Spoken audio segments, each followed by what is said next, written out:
In the early days of the pandemic, there were all kinds of dire predictions about what would happen to the housing market. Some said it would fall off a cliff. Just the opposite has happened. We'll be talking to a luxury home builder who's building a dynasty. That's next on the Jeff Crilley Show.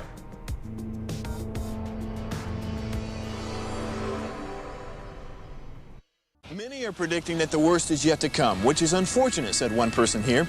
Until now, they've enjoyed the reputation of being the nation's icebox. Watched a burglar in his home this morning by webcam. As a journalist of over 25 years, stories are what make my world turn. Reporting live from the Dallas newsroom tonight, Jeff Crilley, Fox 4 News. But in 2008, I took the jump from my familiar life and started a PR firm from my home. We're talking about anyone with a camcorder like the one I'm using becomes a television network. We started slowly growing the company, and we now have over 100 clients, and we've branched into the world of live digital broadcasting. I now own 8 different TV studios and have a huge team, and the stories that I now get to share are sometimes the most important of my life. Life has a funny way of coming around full circle. This is the Jeff Crilley Show.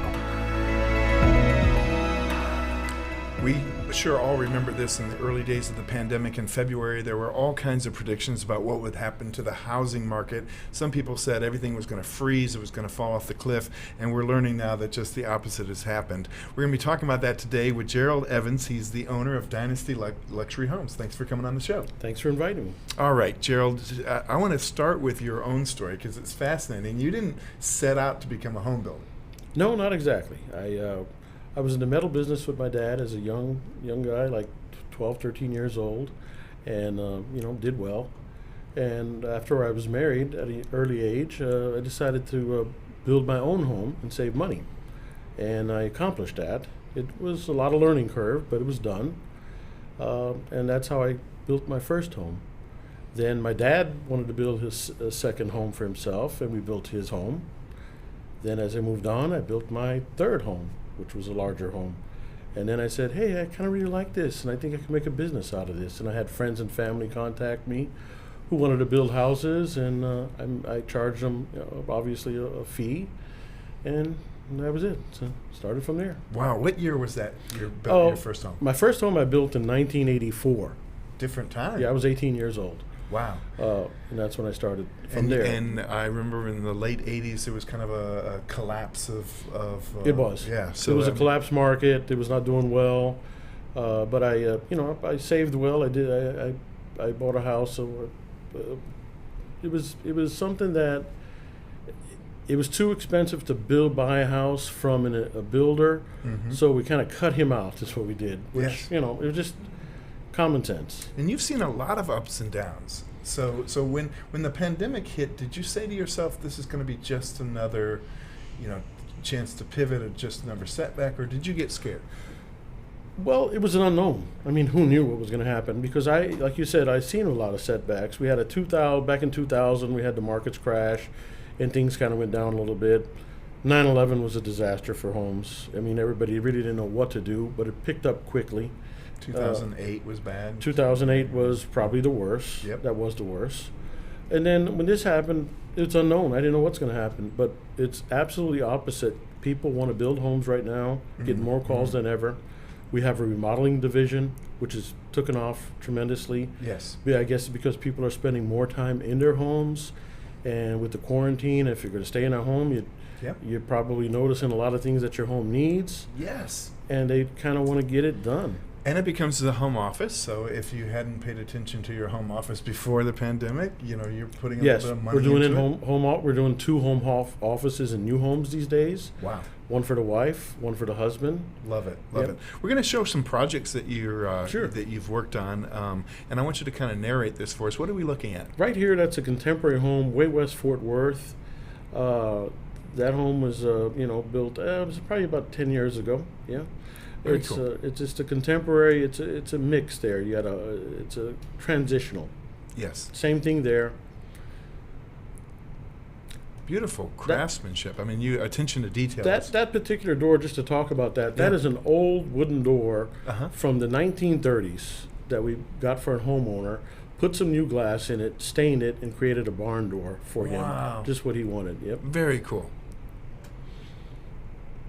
What are we looking at there? Right there, we're looking at a stucco. That's a stucco home that has over 10,000 square feet. That's in North Dallas. Wow. And those are craftsman style homes. That's our model home right there. It's a French style. These are beautiful projects. So tell me, Jerry, when you're working with a buyer for the first time, what's your process? How do you go about finding out and helping accomplish their dreams? Well, first of all, what we do is we spend a lot of time with the homeowner, and they can take a pen and draw what they've seen, or bring some photographs or whatever they have to put together. Because typically the people that I work with are people who tried to buy and they just can't get what they want. So we can take a combination of whatever they want, just spend a lot of time with them, and we draw conceptions until we get it right to where they want to be, and they're in control. Yes. Let's talk about the DFW market, because it is kind of an anomaly. I mean, in some markets, it's, Vegas right now is just devastated. You look at some markets that have just been hit real hard. Dallas, we don't really seem to experience the same kind of downturn that other cities do we? No, we don't. And I guess it's the weather, it's our proximity. It's great for people who fly all over the country, or used to. So it's also our pricing. We're still at a good price. We're the lowest in the nation. You have people selling homes in California for multi-million dollars and coming here and spending a third of that and getting a better house. Yes. Yeah, we have some couples that we're meeting from New York, and they can't believe how much they can get. Same thing in New York. Money. I've built for people from New York many times. We're going to show some neighborhoods that you specialize in, and kind of walk us through this. Lakeside Crossing, where is that? Oh, that's over in Flower Mound, which is an up-and-coming area. That's the new style of living that some people prefer, maybe younger people, or just people who want everything in just one area and don't want to travel in traffic. You have restaurants, you have a hotel, you have jogging trails, and it's right on Lake Grapevine. Very nice. Very nice.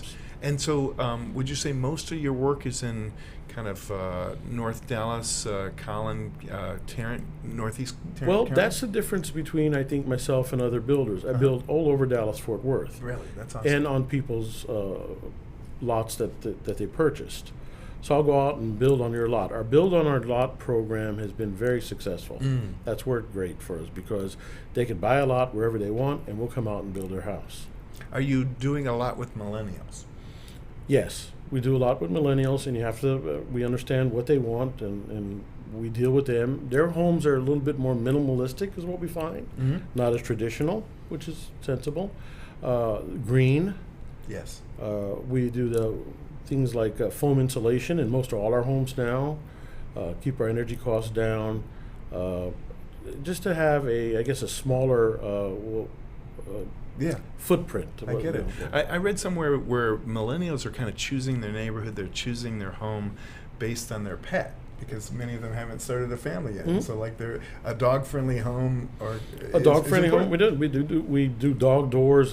But we do better than that. We do dog doors. We do electronic systems that feed the dogs. Really? Yep, built in. Have you ever done like a luxury dog house? Oh, we've done some, and those actually happen in some of the traditional houses. Like for Great Danes, we've done full beautiful homes with the same roofing as their home. And marble and insulation and lighting and electrical and everything. No kidding. Absolutely. Well, look into your crystal ball. What do you see for the rest of this year and next? I mean, do you see the DFW market continuing to go up, or what do you see? I see it going up. I mean, I don't see it going down right now. There's too much demand. Yes. Our biggest problem we face right now is land. We're just not enough of it already.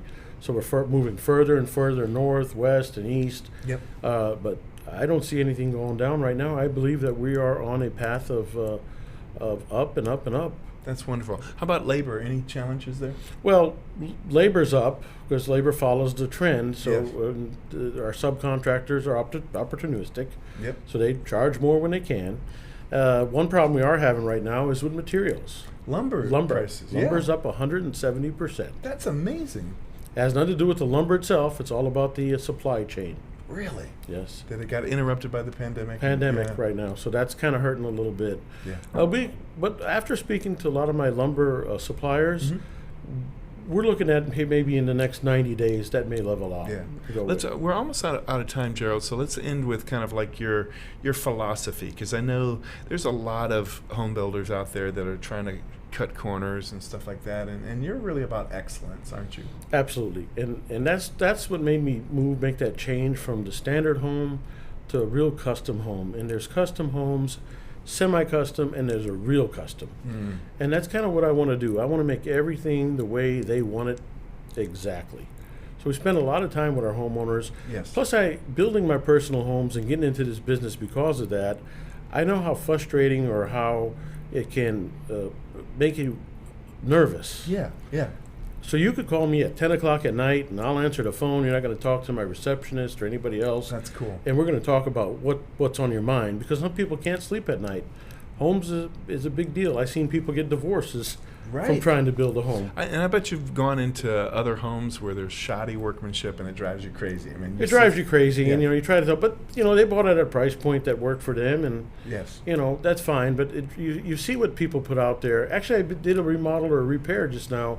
The home, the framing work was terrible. I'm only 14 years old. As long as you're mentioning remodeling, let's talk about the handy husband who watched a couple of reality shows, and now he thinks that he can Get it all the time. We have to come in, tear out everything he's tried to do, Yes. and the reality shows make it look so simple Yes. because they're not doing the work. It's all been done, and then it looks like they're holding a hammer, and hey, I just finished this, but that's not happening. Yes. So we've been in many times and took over, had to tear out things and get it done right. Now, who usually calls you, the husband or the wife? It's usually the wife calls, and what she usually says is, "Hey, he thinks he could do it. It's not happening." No. And then we have to have like a reality meeting Yeah. to explain to him that, listen, this is really not the way it He goes. thinks he's Chip and Joanna. And I don't blame him. You've been a great guest. You have to come back. Okay, so we're going to put the website up to end this segment. DynastyLuxuryHomes.com is the website. Gerald Evans, the owner. Thank you so much, Gerald. You were awesome. Thank you. I You enjoyed bet. myself. You bet. And that's it for now. We'll see you next time.